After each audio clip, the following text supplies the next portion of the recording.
Hera Pheri 3 writer Tanu, anchor Nitin Dahiya. Online shopping पड़ी भारी। Hello दोस्तों, मैं नितिन आपका स्वागत करता हूं बॉलीग्राड स्टूडियोज में। ये कहानी है पेंडेमिक की लहर के दौरान की। हर कोई अपने घर के अंदर था, लोग घर से बाहर नहीं निकल सकते थे, लेकिन अपने काम भी तो नहीं छोड़ सकते थे ना। इसीलिए पेंडेमिक दौर में लोगों ने जैसे शॉर्टकट्स ढूंढ निकाले थे, उनमें से कुछ उन पर ही भारी पड़ गए थे। पेंडेमिक ने कई स्मॉल स्केल बिजनेस के बढ़ने का रास्ता बनाया था, जो मेनली सोशल मीडिया प्लेटफॉर्म पर हो रहा था। ऐसे स्मॉल बिजनेस के लिए इंस्टाग्राम और फेसबुक सबसे अच्छे प्लेटफॉर्म बन गए।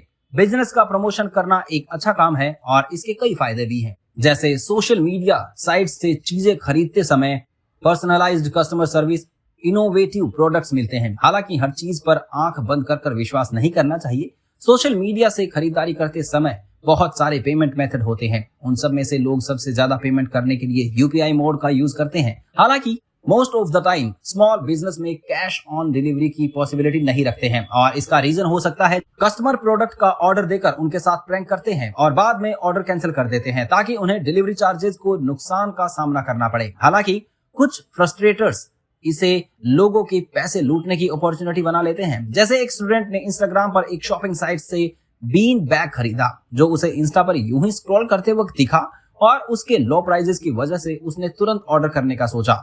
उसने लिंक पर क्लिक किया और पैसे देकर आइटम ऑर्डर कर लिया। 2 दिन हो गए लेकिन डिलीवरी नहीं आई, तो उसने वापस डिलीवरी ट्रैक करने का सोचा, पर दोबारा उसे वो साइट नहीं मिली। उसका लिंक भी इनवैलिड हो गया था और उसका वो बीन बैग आज तक नहीं आया। ऐसी ही एक और कहानी है, जिसमें एक स्टूडेंट ने फोटो और वीडियो शेयरिंग पोर्टल पर एक शॉपिंग साइट के जरिए मोबाइल कैश ऑर्डर किया।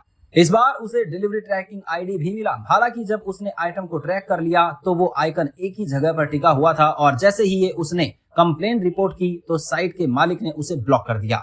उसने अपने कॉन्टैक्ट्स की मदद से उस मालिक से कांटेक्ट किया और उसके गैर जिम्मेदार व्यवहार के लिए उसे फटकार लगाई, लेकिन फिर भी उसे उसका फोन कैश नहीं मिला, और कहते हैं कि 2 साल हो गए और वो अब भी फोन केस का वेट कर रहा है। ऐसे ही केरल में रहने वाले एक शादीशुदा महिला ने एक बुटीक के इंस्टाग्राम अकाउंट से कुर्ती मंगवाई थी, पर वो कुर्ती शेड्यूल्ड टाइम के बाद भी उसे नहीं मिली। और जब उसने बुटीक वालों को इसके बारे में पूछा तो उन्होंने उसके कॉल्स और टेक्स्ट का जवाब देना बंद कर दिया। तो लेडी ने पब्लिकली उनके पेज पर कमेंट किया, तो उन्होंने फिर उसे वापस कॉल किया और कहा कि कुछ वक्त के बाद उनका प्रोडक्ट उसे मिल जाएगा। पर लेडी ने कहा कि उसे कुर्ती नहीं चाहिए, बल्कि अपने पैसे वापस चाहिए, और एज एक्सपेक्टेड उन्होंने रिफंड करने से मना कर दिया।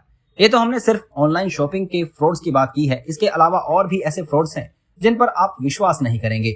इन छोटे छोटे फ्रस्ट्रेटर्स के कारनामों पर हंसा जाए या रोया जाए, ये भी समझ नहीं आता।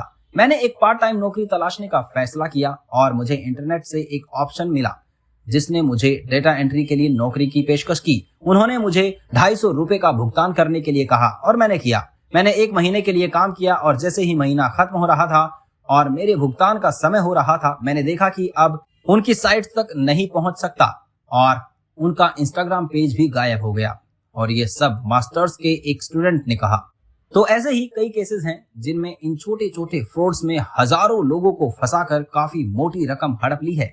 और कुछ ऐसे ही कारनामे हमें हेरा फेरी में भी देखने को मिलने हैं, जैसे राजू, श्याम और बाबू भैया का उस डबल मनी की स्कीम में फंसना और फिर उनका सड़क पर आ जाना। तो ये भी हो सकता है कि इस बार हमें हेरा फेरी 3 में कोई कैरेक्टर यही छोटे मोटे स्कैम्स करते हुए नजर आ जाए। वीडियो पसंद आई हो तो लाइक, कमेंट और शेयर जरूर करें। धन्यवाद।